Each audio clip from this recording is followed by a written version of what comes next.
the thrill of victory, and the agony of defeat. We as Baylor Bears fans felt all of that and a little bit more yesterday. This is Locked On Baylor.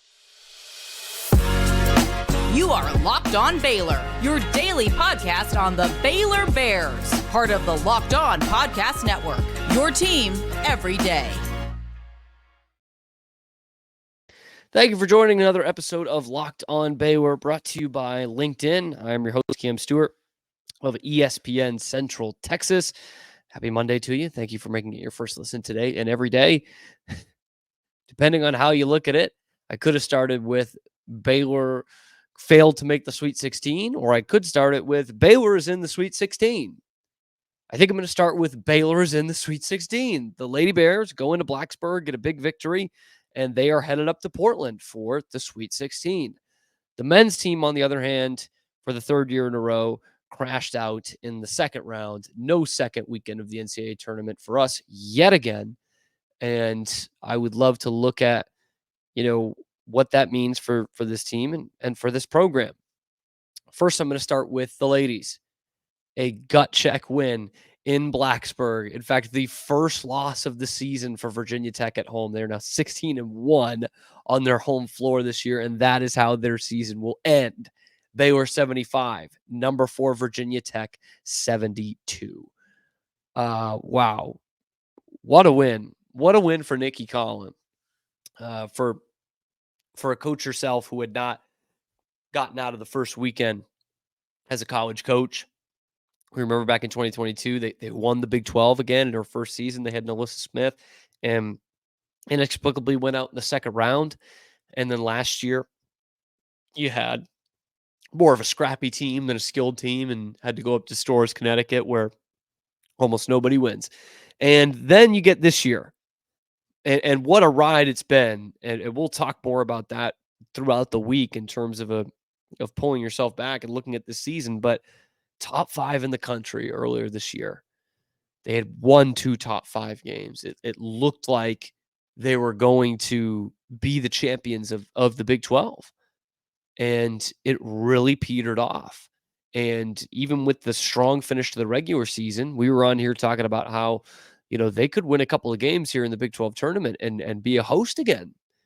And then that dream dies on the vine.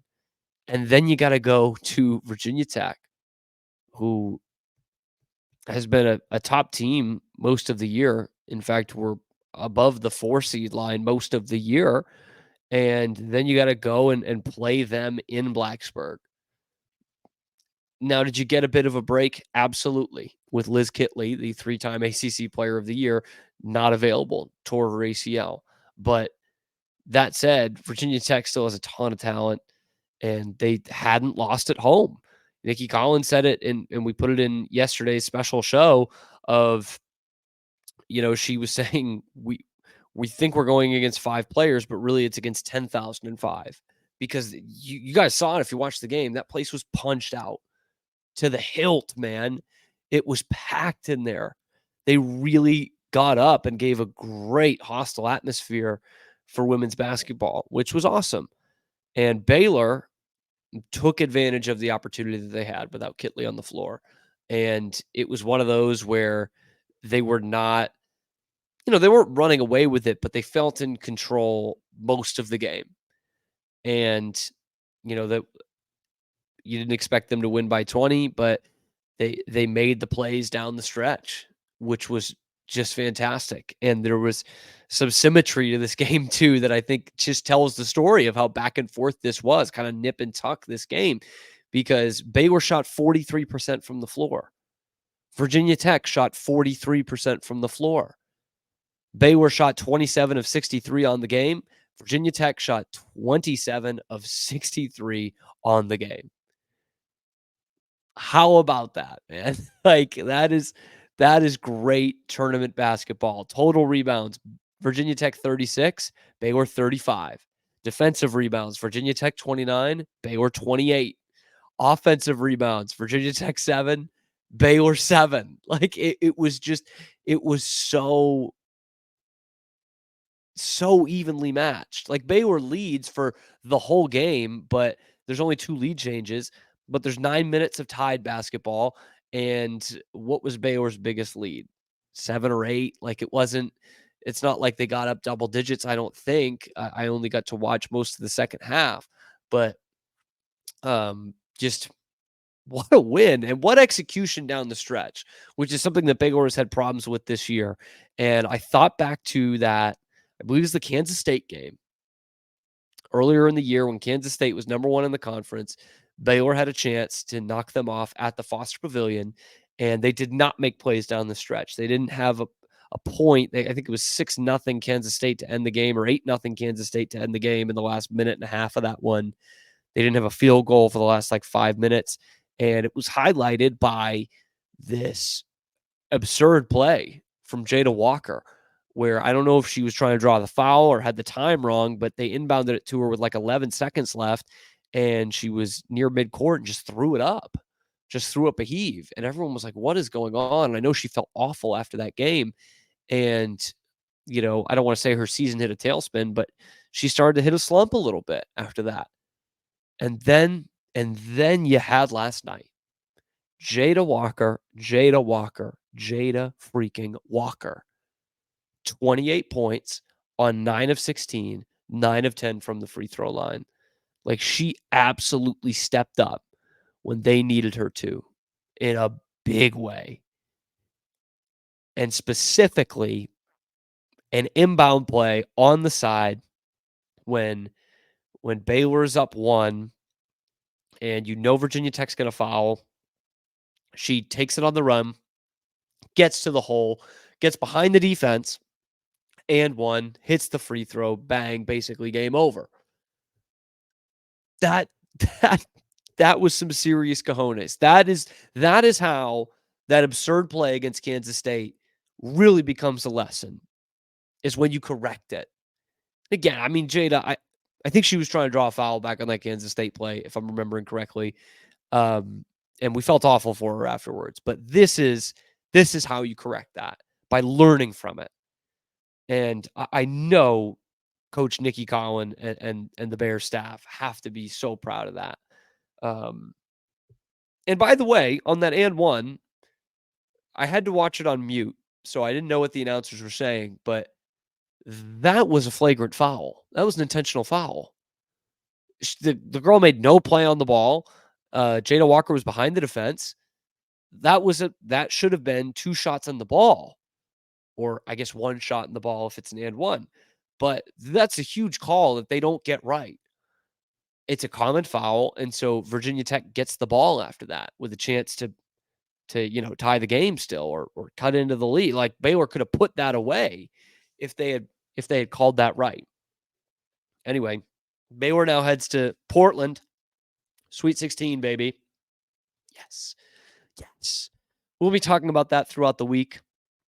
Hear from Nikki Collin in tomorrow's show, and really break down their chances going forward. But I just can't help but be so happy for this team, man. I'm so happy for them. The ups and downs they've had. And to be honest, it didn't look great, even without Kitley. We knew Virginia Tech was a strong team, but without their talisman. And Baylor actually took advantage of that, which you have to say is pretty darn commendable, I would say.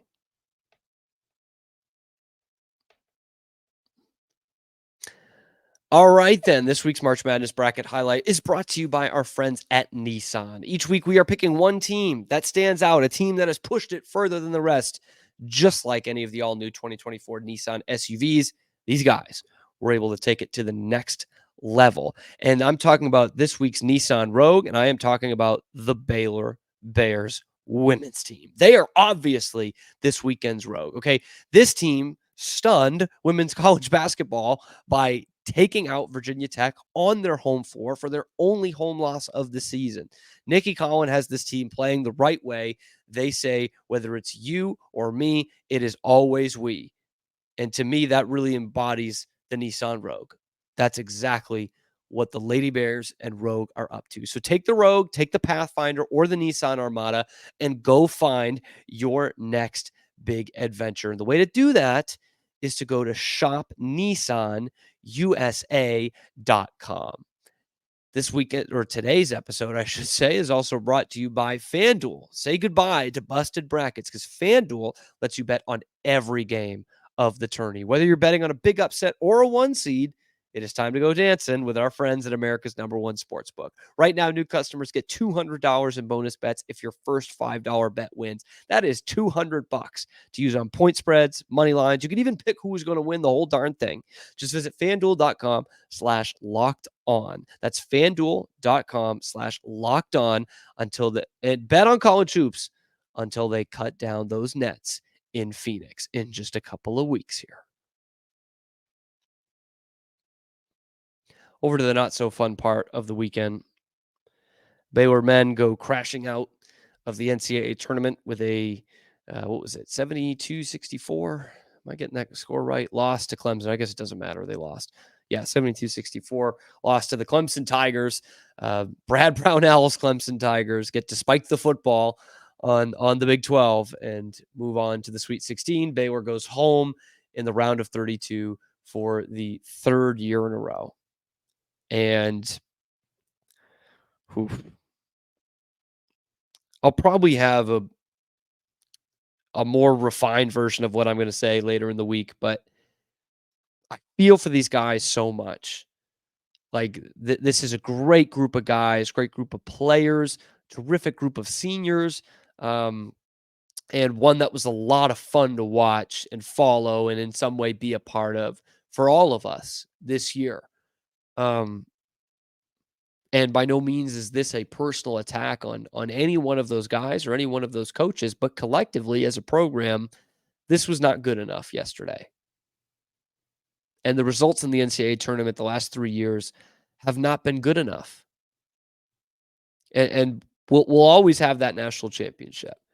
And I'm not discrediting that because a lot of programs would kill to have what we had in 2021. And I don't think we took it for granted. I think we made the most of it and still do. But it just, I thought that was the beginning of really being a top tier program, like a genuine new blood / blue blood kind of program.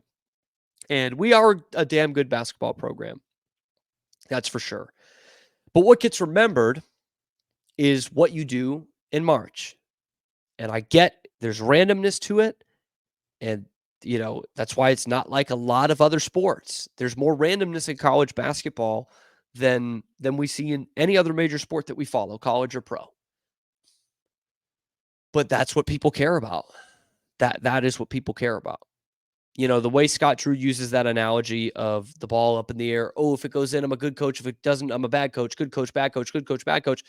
You can use that same thing when talking about the NCAA tournament. That's why it's so random. Like, one guy gets in foul trouble, or if you're thinking about Oakland, Kentucky, Bulky or whatever his name was, just goes nuts. And things like that happen, or you have a cold shooting day, which Baylor had yesterday, and then it's over.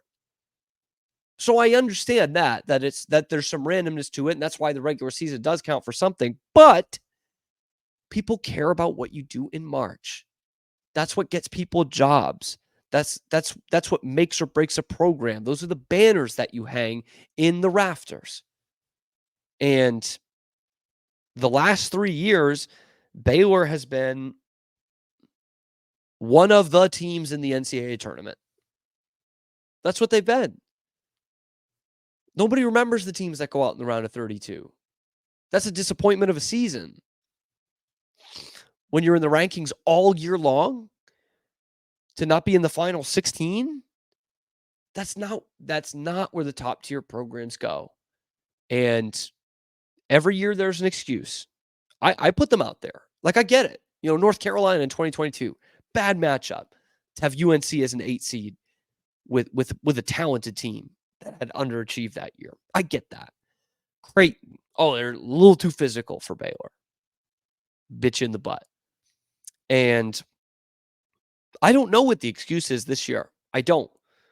Losing to Clemson in basketball is stinky business, man. That should not happen.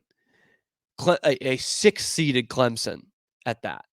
So it's not like, oh, Clemson's had one good year where they won 25 games. No. This is a solid team, no doubt. But you can't be losing to Clemson. That's one people laugh at you for. But I feel for these guys, especially Jacoby Walter, who he misses the 2 free throws that would have tied the game with 36 seconds left. He had problems at the line all day. Baylor had problems at the line all day. 62% from the free throw line. It is just not going to cut it. That's not even going to cut it in a regular season game, let alone here in the NCAA tournament. But by no means is this loss on Jacoby Walter. None.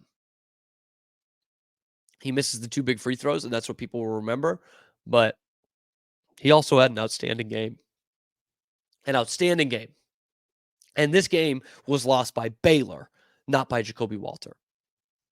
Walter has 20 points, 6 of 13 from the floor with 6 rebounds and an assist in 37 minutes played, by the way. But yeah, he goes 5 of 11 from the line, which isn't any good, right? Baylor goes 16 of 26 as a team. But they did not have a game plan in this game. There were 2 teams out there, and only one of them had a game plan, and it was Clemson. You know, they worked a ton of mismatches, and they bullied Baylor's big men, which I knew they had a big front line, but they don't have the talent. They don't have the talent that Baylor does, especially on that front line. But they outworked them, and they bullied them in this game, and that's why they won. But that was at times incredibly frustrating to see that. And what's funny is Baylor ends up going +8 points in the paint, but that just didn't tell the story. If you watch the game, that didn't tell the story. And they were down, 16 in the second half and make this furious comeback. Ray J. Dennis was really the guy who did it. They did clamp down defensively a bit, but Ray J. Dennis is the one who did all the scoring at the end of that game, 27, which has to be a season high for him. Has to be. And so you take the good with the bad of, Ray J has 27 and is huge and instrumental in that comeback and scoring, but only has 2 assists on the game, and he shoots 10 threes, which this isn't necessarily Ray J's fault, but I've said this before on this show. That's not a good offensive situation if Ray J's shooting 10 threes. And it's usually because other guys can't get open because he knows how to get the ball to guys, right? He's a fine 3-point shooter. I don't have his numbers in front of me. He's okay, but it's not his strong suit. And he has 3 other starters that is their strong suit. Jacoby Walter and Jalen Bridges, and sometimes Jade Nunn is a pretty good 3-point shooter, although he went 0 of 3 in this game. But Baylor dug themselves a hole once again, as we've been talking about for over a month here, since the Houston game. So just about a month. And they couldn't climb out of it. I mean, I can't say I didn't pin it as a red flag because I did, I know the teams in the Big 12 are good. They're some of the best in the country. But I'm telling you, when you get to the tournament and it is a back against the wall situation, you cannot fall behind double digits every game. And that's what Baylor did. They fell behind by double digits and they could not get back. And I mean, that's what it comes down to for me, that and free throws. But it's sad, it stinks. And I feel for those guys that were out there. Jacoby Walter and Scott Drew were on the podium with tears in their eyes and trying to fight through it in that post game. And so the human element certainly is not lost, but it just, this feels like a disappointment. I can't help but have it feel like a disappointment. So now it's time to look big picture with this program, and it's not bleak, but it's just, by any means, it's not bleak. But it's just not quite where we want it to be. Today's episode is brought to you by LinkedIn Talent Solutions. Look, there are plenty of teams going out early in March that are looking for new coaches that are going to LinkedIn. Of course, Baylor's not doing that. So When you're hiring for your small business or athletic department, you want to find quality pros that are right for that role. And that's why you want to check out LinkedIn Jobs. It has all the tools to help you find the right professionals for your team faster and for free. It's how I found this job, as a matter of fact, and most of my jobs. It's helped me out a ton, LinkedIn. It's not like any other job board, okay? It has a vast network of more than 1 billion professionals. That's why it's the best place to hire. It gives you access to those pros that you can't find anywhere else. And it's easy when you have that many quality candidates to go with.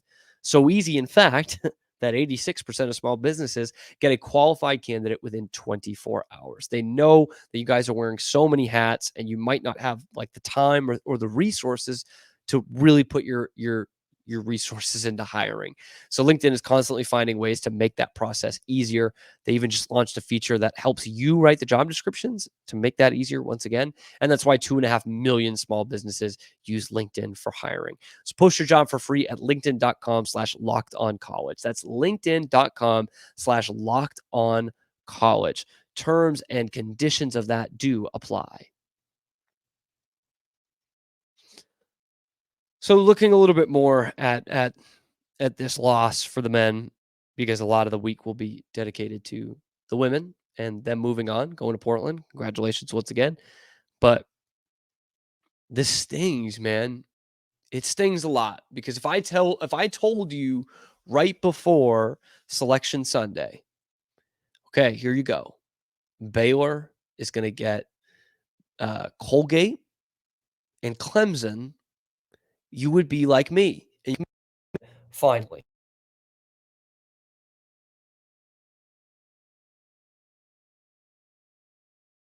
You would have said, sign me up. I'm in because we're going to get back to the Sweet 16. It's about damn time. And to sit here on Sunday night after it doesn't happen, that you can't help but be disappointed in that. And it does make you think of where this program is headed and how it should handle teams going forward. Because it's I don't know if it's a coincidence, but right after the 2021 national championship team is when you started to get those really high-end talented guys every year. And since then, you have not been able to make it out of the first weekend. And so it's easy to just point to it and say that that's the reason. You had 2 freshmen in the starting lineup yesterday, and one of them had a bad game, one of them had a very good game. And we know that there's been great senior leadership on this team. We've heard it all year.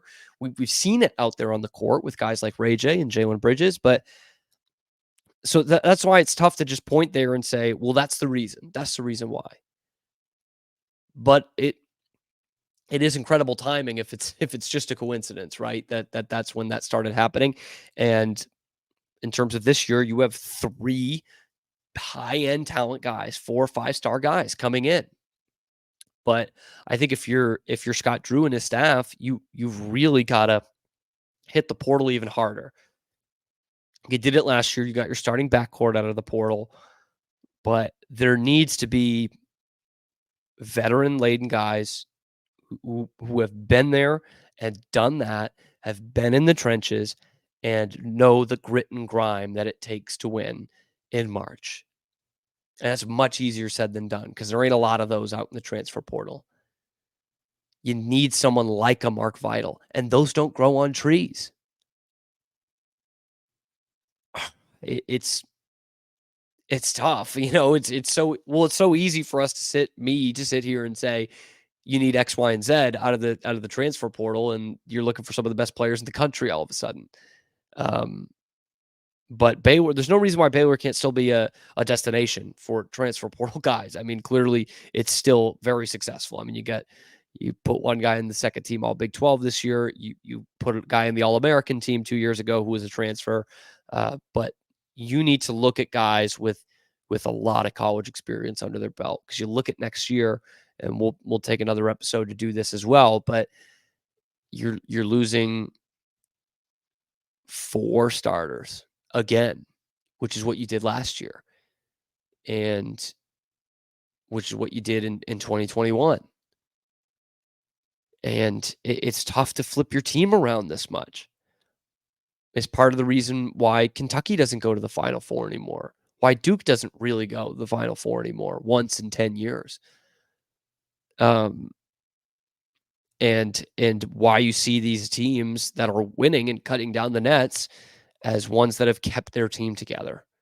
UConn, Baylor in 21, Kansas in 22, and then you've got, a team that survived on this night, Houston, who I still think is going to win it all. They've played together. Outside of LJ Cryer, those guys have played together for years. And they're seniors, and they have been there, and they have done that. But it stings, man, that Gonzaga makes the Sweet 16 9 years in a row. That's an incredible run. Houston has now made it 5 years in a row. And would they trade spots with Baylor to have the national championship? Probably, yes. Yes. But this is where I feel spoiled, because I think, why can't we have both? I'm not saying we could go to the Final Four every year or win, 2 national championships in 3 years or something like that, but why can't we get to the second weekend? This is now feels like a curse 3 years in a row. Because, back 10 years ago, we would have said, okay, well, 3 years in a row in the tournament, winning a tournament game, that's great. But the standard, I would have thought, has changed. And the regular seasons have changed. We've been in the rankings a lot more. We have been reckoned with a lot more. And yet, it's still the same result. And, I said, I banged this drum all year. I like this team so much better than I liked last year's team, especially down the stretch. And then when you look at it, when it's all done and dusted and you've hung the banners and done the new media guides, it's the same thing. You lost in the second round. You didn't win the Big 12 in the regular season. You didn't win it in the tournament, and you didn't go to the second weekend. That sucks, because what do you look back on for this season? A tremendously entertaining team, a fun team, and with some big wins and a shiny new arena. But what people need is to at least get out of the first weekend. That's where you separate the men from the boys. And the last couple years, unfortunately, Baylor's been set with the boys and not the men. And that stinks. And I know we've got the coach, and I know we've got the coaching staff, and I know we've got the resources, and I know we've got the athletic department to do it. And we've got the players, I think, too, but it's not come together. And maybe there needs to be a change in strategy, or back to an old strategy. But for right now, it stings. And, I thank the guys for the fun times they have given us, the ones who are leaving. And it looks like it's going to be 5 or 6 of them. But I just hope that this team can go that extra mile here in the next couple of seasons, because I don't think there's any excuse not to. And to be fair, I don't think they're making any excuse for it. So we'll see. A special before we get out of here. I will be doing a segment this week on him, but a special shout out. We've mentioned Jalen Bridges and Caleb Lohner, who are probably gone, and Austin Sachs for the work that he put in, and the freshmen who are probably going to go to the draft, and Jacoby Walter and Eve Misi, and thank them for that. But an unbelievable thank you to Jonathan Chumwachachua. What was kind of lost in this was he put on the Baylor uniform for the last time last night. And that last great moment was that 3 against Colgate. But it goes without saying, he is one of the real special players to come through Baylor in the Scott Drew era, and most of our favorites, a true fan favorite, and just the perfect embodiment of what we want in our athletes at Baylor. And he's a really, he's a really great guy, great teammate from everything that everyone said. And he's a really grateful person. So I doubt that he's thinking this, but we as fans can think how much it stinks that such a special guy got a career ripped away from him from injury. He was never the same player. He would have been an incredible piece on the last 3 Baylor teams. I'm including that year that he got hurt in February. And it stinks that he is now not going to put on the Baylor uniform anymore. I hope I hope he's able to keep playing basketball first and foremost. But from what we've heard about his talks in the locker room and the way he helps his teammates, I hope he has a future in coaching. I would love to see Jonathan Chamachachua with the Baylor polo, the Baylor quarter zip on the bench in the next few years. I think that would be a great treat. But John, you're going to get more of a tribute later in this week, and we'll make sure that we get that out there. Thank you guys for making it your first listen today and every day. I really appreciate all the following along. Of course, we won't go anywhere. We'll still be here for you 5 days a week. Be sure to get down in the comments below. Tell me what you thought about this season for the men and how you feel about that women's victory yesterday and how they're doing going forward. Be sure to like and subscribe and tell your friends about it. We're here every day. It's felt like more than that the last few days. It's been a sprint. I'm really tired. I'm going to get about 4 hours of sleep and drive all the way back to Waco tomorrow. So thank you guys for bearing with me in this very tired hour. And we will be back with you tomorrow on your favorite show, which is Locked On Baylor.